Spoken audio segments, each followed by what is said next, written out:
성경에서 요셉만큼이나 참 다양한 인생을 산 사람을 한 사람 더 꼽아보라고 한다면 오늘 본문에 등장하고 있는 다윗을 또 한 사람으로 들 수 있겠습니다. 다윗은 이세의 막내 아들이었지만 부모님에게조차도 크게 주목받지 못하는, 크게 관심받지 못하는 그런 아들이었습니다. 그런데 이 다윗이 골리앗을 물리친 일로 인하여서 사울 왕의 마음에 이 다윗이 들어왔습니다. 그리고 사울의 사랑을 듬뿍 받고 있었지만 그 시간이 길게 가지는 못했습니다. 이내 사울의 마음에 다윗을 질투하는 마음이 생기기 시작했습니다. 이런 여러 상황들을 보고 있던 사울의 아들이자 다윗의 아주 절친한 친구였던 요나단은 아버지가 이제 다윗을 죽일 수도 있겠다라는 그 모습을 확인한 후에 다윗에게 이야기해서 다윗이 멀리 도망칠 수 있도록 그렇게 만들어줍니다. 이 도망의 과정을 보고 있노라면, 첫 도망의 과정을 보고 있노라면 다윗은 전혀 하나님이 없는 사람처럼 행동합니다. 삶의 큰 위기 속에서 자신을 도와줄 수 있는 어느 무엇, 어느 사람, 그것을 찾아 헤매고 있는 다윗의 모습을 보게 됩니다. 그러나 결국 다윗의 삶에서 하나님은 그가 계시지 않고 그가 하나님을 바라볼 때 주님의 한결같은 사랑을 다시금 회복할 수 있도록 그렇게 하나님이 인도해 주시는 것을 우리는 보게 되어집니다.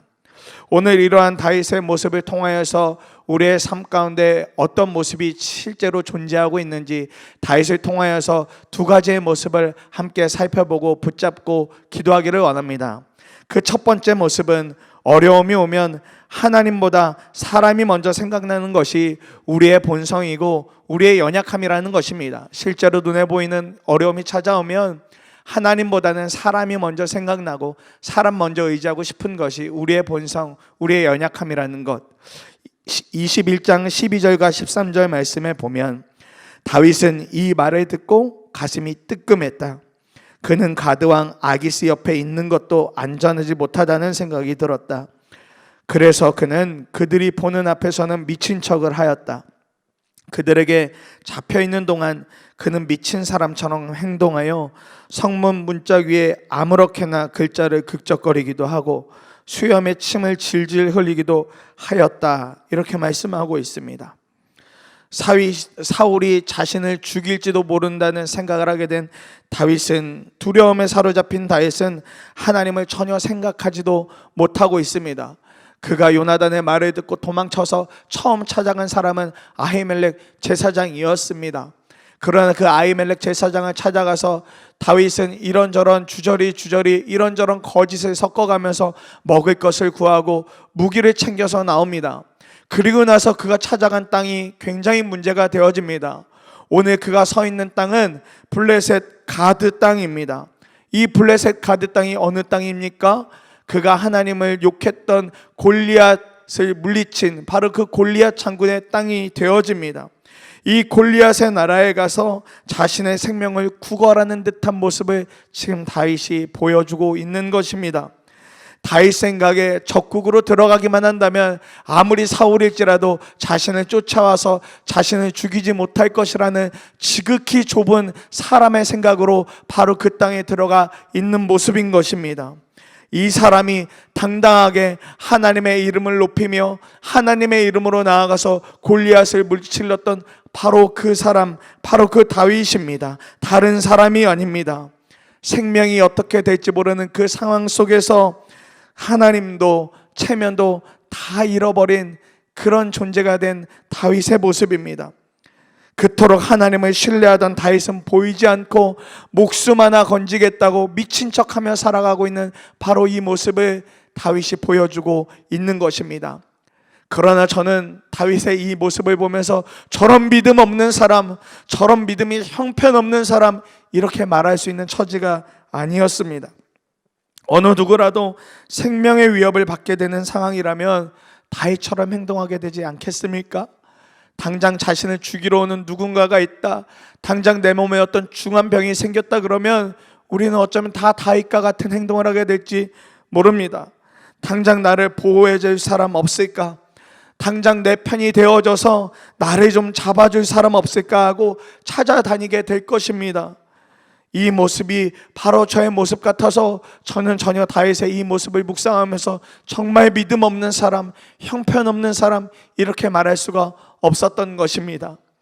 아내가 처음 암이라는 소식을 듣게 되었을 때에 하나님이 먼저 생각나지 않았습니다. 너무 부끄럽지만 하나님이 먼저 생각나지 않았습니다. 가장 먼저 생각났던 것은 이 일에 있어서 도움을 줄 수 있는 좋은 병원은 어디 있을까? 좋은 의사는 어디 있을까? 또 이 일을 놓고 도와줄 수 있는 가족은, 지인은 누가 있을까? 부끄럽지만 이런 것들이 가장 먼저 생각이 났었습니다. 또 요즘처럼 전염병이 창궐하고 있을 때 몸에 조금만 이상이 생겨도 이거 혹시 그 증상 아닐까? 두려움에 벌벌벌 떨면서 검색하고 있는 모습이 바로 제 모습이었습니다. 생명이 걸려 있는 일이니까 하나님보다 내가 먼저 무엇을 찾아보고 내가 먼저 이것을 해결할 수 있는 방법이 무엇 없을까? 그런 모습, 그것을 찾아보는 모습이 저의 모습이었습니다. 누구나 생명의 위험이 찾아오고 어려움이 찾아오면 그 순간을 견뎌내기란 정말 쉽지 않습니다. 그런데 그 시간을 통해서 우리는 우리의 믿음의 진짜 민낯을 보게 되어집니다. 그런 민낯을 보게 되면 정말 고통스럽지요. 어떤 때는 정말 그 몸이 아프고 힘들고 어려운 것보다 나의 믿음의 민낯을 진짜 보았다는 것 때문에 더 어렵고 힘든 때를 마주하게 됩니다. 너무 괴롭고 고통스러울 때가 있습니다. 믿음이 있는 척, 믿음이 좋은 척하고 살았는데 하나님 의지하지 못했다는 것을 깨닫는 그 순간 정말 우리에게는 그 시간이 너무나도 힘든 시간이 되어질 때가 있습니다. 아마존 선교하시는 김철기 선교사님, 허은석 선교사님 부부가 계십니다. 안타깝게도 허은석 선교사님은 소천하셔서 지금은 하나님 나라에 계시는데요, 이 허은석 선교사님 살아계실 때 암으로 인해서 정말 많은 고통을 당하셨습니다. 특히 암이 재발하신 것 때문에 하나님의 부르심을 받으셨는데, 이 암이 재발하셨을 때 돌아가신 소천하신 허은석 선교사님도 너무 어려우셨지만 그것을 옆에서 보고 계셨던 김철기 선교사님 너무 어려우셨다는 거예요. 이때의 상황을 남편 되는 김철기 선교사님께서 가슴 찢는 회개라는 책을 통해서 솔직한 본인의 그때의 심정을 이렇게 글로 남겨놓으셨는데 내용이 이렇습니다. 허 선교사가 얼마나 주님을 사랑하는지 주님이 누구보다 잘 아시지 않습니까? 그녀가 언제 명예나 권력을 구한 적이 있습니까? 노후를 위하여 적금을 들었습니까? 줄이고 목마르며 헐벗고 매맞으며 정처 없이 살던 여인 아닙니까? 친히 손으로 수고하고 모욕을 당해도 축복하고 비방을 받아도 참으며 권면하지 않았습니까? 사도 바울처럼 그렇게 살았는데 왜 이런 시련을 주시는 겁니까? 녹색의 지옥이라고 부르는 아마존으로 당신이 원하신다고 하여 고국과 가족들을 멀리하고 떠나왔습니다. 인디오 형제들이 끝없는 배신과 속임과 협박과 독약으로 살해하려고 해도 그들의 지도자로 세우려고 새벽부터 밤까지 수고했습니다. 자기 생명을 조금도 귀한 것으로 여기지 않았습니다. 그런 당신의 요정을 버리십니까? 사도 바울은 적어도 자녀가 없었습니다. 그런데 허 선교사에게는 왜 송아지를 떼어놓고 베스메스로 울며 가는 소와 같은 아픔을 주시는 겁니까? 하나님께 너무 서운했다, 야속했다, 인과응보의 결과를 주시지 않는 하나님께 치를 떨며 분노했다. 그리고 그때 나는 알았다. 그동안 내가 주님을 사랑한다고 한 모든 사랑과 헌신이 모두 나를 위한 종교 행위였구나. 주님을 믿고 따르며 충성하면 만사형통의 복을 주실 줄 알았는데 그러지 않자 내가 하나님께 시험 든 것을 확인하였다. 그렇게 하나님께서 내 속에 악을 보여주셨다. 정말 하나님 위해서 헌신하겠다고 그렇게 하나님 위해서 몸부림쳤던 선교사님이지만 자신의 아내가 당하는 고통을 보면서 자신의 아내가 죽음 가운데로 가고 있는 모습을 보면서 그 속에서 내 민낯이 드러났다고, 내가 하나님을 사랑한 것이 아니었다고 그렇게 고백하는 모습을 보게 되어집니다.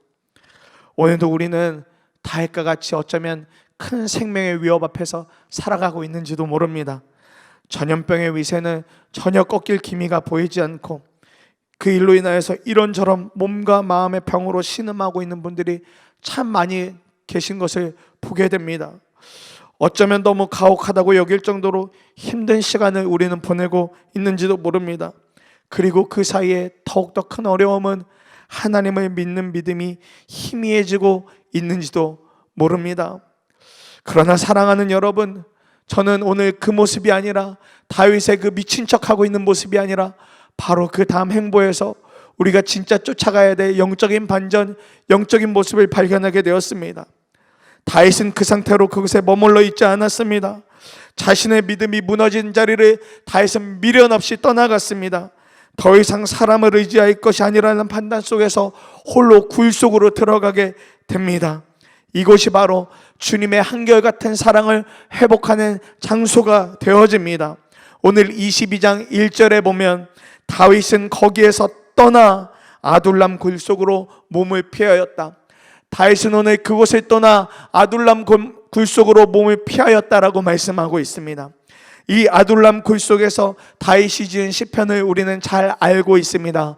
시편 57편의 시가 바로 다윗이 이 아둘람 굴 속에서 하나님 앞에 그렇게 탄식하며 불렀던 노래이며 시이죠. 그는 이 시편 57편에서 이렇게 하나님 앞에 기도하며 시작을 합니다. 57편 1절에 참으로 하나님 나를 불쌍히 여겨 주십시오. 불쌍히 여겨 주십시오. 내 영혼이 주님께로 피합니다. 이 재난이 지나기까지 내가 주님의 날개 아래, 날개 그늘 아래로 피합니다.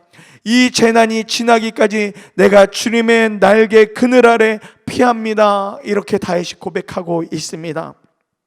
다윗은 홀로인 바로 그 자리에서 하나님의 이름을 부르고 있습니다. 다른 이름이 아니라 하나님의 이름을 부르기 시작했습니다. 다윗은 사람의 도움을 바라보았지만 그것이 여의치 않자 진짜 이제 비로소 자기가 어디로 숨어야 할지, 어디로 숨어서 어디에서 하는 누구를 찾아야 할지 다윗은 비로소 깨닫게 된 것입니다. 주님의 날개, 주님의 그 한결같은 사랑 안에 숨는 것, 그 안에 거하는 것만이 자신이 있어야 할 자리인 것을 다윗은 이제 비로소 깨닫게 된 것입니다. 그렇게 다윗은 주님을 붙잡고 매달리는 가운데 주님의 음성이 들린 것도 아니고 주님께서 어떤 기적적인 상황을 만들어 준 것이 아니지만 그럼에도 그의 마음이 놀랍도록 편한 것을 보게 되어집니다. 그가 그렇게 주님을 향해서 부르짖고 기도하며 탄식하는 가운데 그의 마음이 이렇게 확정이 되어집니다. 57편 7절에 하나님 나는 내 마음을 정했습니다. 나는 내 마음을 확실히 정했습니다. 내가 가락에 맞춰 노래를 부르겠습니다. 내가 가락에 맞춰 노래를 부르겠습니다. 그 마음이 이제 놀랍도록 편해졌습니다. 주님께 모든 마음을 정하고 주님을 향한 노래를 부르겠다고 다윗이 그렇게 고백하고 있는 것입니다. 여전히 굴 속에 피해 있는 상황, 답답함 그 자체인 상황이지만 다윗은 그날 밤을 새워가며 주님을 부르고 또 부르면서 놀라운 마음의 반전을 경험하게 되어집니다. 아, 주님의 한결같은 사랑, 그것은 변함이 없었구나. 그것은 여전히 유효한 것이구나. 그 사랑이 나를 온전히 감아싸주고 있는 것이구나. 다윗의 마음이 그렇게 놀라운 반전을 마주하게 된 것입니다. 우리에게 찾아온 고난, 그로 인하여서 혼자 고립된 것만 같은 상황 중에도 주님은 여전히 우리에게 날개를 펼치셔서 함께하고 계십니다. 그리고 그 놀라운 사랑, 그 한결같은 사랑은 오히려 고난을 마주하고 통과하는 가운데 더 깊이 우리 삶에 붙잡아지게 되어집니다. 젊은이 교회에서 목양하고 있을 때 희귀병 중에 하나인 다발성 경화증을 그렇게 앓고 있는 지체를 한 명 만나게 되었습니다. 병원에 입원해 있다는 소식 듣고 찾아갔을 때 그 지체의 얼굴이 지금도 잊혀지지 않습니다. 젊은 나이이지만 모든 것을 정말 다 포기한 듯한 얼굴, 그냥 그 얼굴만 보아도 난 가망 없어요, 난 소망 없어요 라는 얼굴에 다 드러나는 듯한 얼굴로 그렇게 저를 마주했었던 그 얼굴을 잊을 수가 없습니다. 병원 휴게실에 마주 앉아서 이야기하다가 몇 마디도 나누지 못했는데 그냥 막 울기 시작하는 겁니다. 울음이 나겠죠. 정말 평생 동안 이렇게 몸에 지니고 살아야 될 질병 또 희귀병을 얻게 된 것이니까요. 평생 약을 먹어야 되고 이것이 신경을 건드리거나 혹은 머리 쪽으로 가면 좋지 않다고 이야기하면서 너무 두렵고 무섭다고 말하는데 정말 제 마음과 같이 너무 그 이야기를 들으면서 참 많이 마음이 아팠습니다. 그러니 할 것이 더 없더라고요. 그래서 준비해 갔던 말씀 시편 57편의 말씀과 이사야 43장 1절의 말씀을 읽어주고 간단히 말씀 전하고 나서 정말 간절한 마음으로 기도해주고 돌아왔습니다. 그런데 그 다음날 이 지체로부터 문자가 한 통 오더라고요. 어제 와주어서 고맙다는 말과 함께 그 주신 말씀 한번 붙잡아 보겠다고 정말 어제의 모습과는 전혀 다른 마음으로 저에게 문자 한 통 보내준 것을 받게 되었습니다. 그런데 신기한 것은 이 지체가 정말 그 순간부터 오히려 병원 생활하는 가운데 주님이 더 분명하게 붙잡게 된 것입니다. 교회 올 때도 늘 숨어서 예배드렸고 그래서 사람들과 교제도 하지 않고 담당했던 사역자들과도 거의 교제하지 않았던 그런 지체였는데 병원에서 말씀 붙잡고 주님 붙잡으면서 비로소 주님이 자신 안에 계시다는 것을 점차 믿게 되어지더라고요. 가장 어려운 시간, 어려운 장소였는데 오히려 그 시간을 통해서 주님과의 관계가 회복되어지는 것을 보게 되었습니다. 그날 제가 한 것은 다른 것 아니라 성경에 있는 말씀 읽어주고 이 말씀을 매일같이 한번 읽어봐, 매일같이 읽어봐 부탁하고 온 것이 전부였지만 그 지체가 정말 간절한 마음으로 마지막 기회라는 마음으로 정말 그 말씀을 매일같이 묵상해 나갈 때 똑같은 말씀을 매일같이 묵상해 나갈 때 하나님께서 그 지체의 마음에 놀랍도록 변화를 일으켜 주시는 것을 보게 되었습니다. 그 후로 잘 회복이 되어져서 병원을 퇴원하고 나서 젊은이 예배는 물론이고 제자 훈련까지 연이어 받는 모습을 보면서 야 정말 주님의 말씀 살아있는 것이 맞구나, 정말 우리 주님 살아계신 주님이 맞는 거구나 그렇게 분명하게 믿고 저도 그렇게 고백하게 되었습니다. 그런데 최근에 너무 감사한 소식을 이 지체로부터 받게 되었어요. 이제는 목사의 아내가 된다고 그렇게 저에게 연락을 해주면서 축복해달라고 그렇게 연락을 해왔습니다. 불과 3년 사이에 지체의 믿음이 놀랍도록 자라났습니다.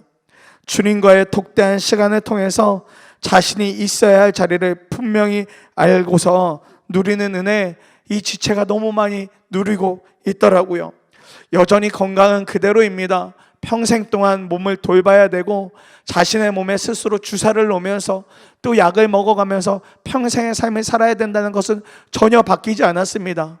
그런데 바뀐 것이 있다면 이 지체가 병원에서 날마다 하나님의 그 말씀 붙잡고 나아갔을 때 하나님께서 그 지체의 마음을 바꿔주신 것, 그것이 이 지체의 모든 것을 다 뒤집어 놓았습니다. 그래서 정말 그렇게 평생 이제는 사명자의 삶으로 사는 길로 간다고 하길래 함께 만나서 가족들과 함께 만나서 기쁨의 식사를 나눈 기억이, 얼마 전에 그렇게 나눈 기억이 있습니다. 사랑하는 성도님들, 말씀을 마무리하려고 합니다. 사랑하는 성도님들, 혹시 지금 이 순간에도 어려움 앞에 당장 나를 도와줄 사람 없을까? 그런데 그것이 뜻대로 되지 않아서 너무 힘드신 분이 계십니까? 그렇다면 지금 당장 그 자리를 피해 주님을 마주할 수 있는 곳으로 자리를 한번 옮겨 보십시오. 그리고 그곳에서 주님의 이름을 불러보기를 원합니다. 차 안도 좋습니다. 침실도 좋습니다. 직장에 출근해서 마음이 상하신 분이 계시다면 직장 화장실 한 켠도 좋습니다. 마음껏 소리쳐서 주님을 부를 수 없다면 마음으로라도 속으로라도 계속해서 주님의 이름을 부르고 또 한번 불러 보십시오. 바로 그 주님을 부르는 그 장소가 우리의 아둘람굴이 되어져서 우리에게 새 힘과 소망을 얻는 주님의 한결같은 사랑을 붙잡고 다시금 인생의 반전, 삶의 반전을 일으키는 바로 그 자리가 될 것을 믿습니다. 오늘도 주님은 우리에게 날개를 펼치셔서 그 날개 아래로 들어오라고 말씀하십니다. 그리고 그곳에서 주님과의 한결같은 사랑을 회복하고 누리라고 말씀하십니다. 그것이면 우리 삶이 아무리 어렵고 생명의 위협과 같은 어려움이 올지라도 그곳에서 우리의 삶에 놀라운 반전이 일어나게 될 줄 믿습니다. 주님의 한결같은 사랑만 붙잡아주면 우리의 삶이 뒤집어지게 될 줄 믿습니다. 오늘도 이 아침에 우리가 그 주님의 말씀을 붙잡고 한 번만 함께 기도하길 원합니다. 그리고 자유롭게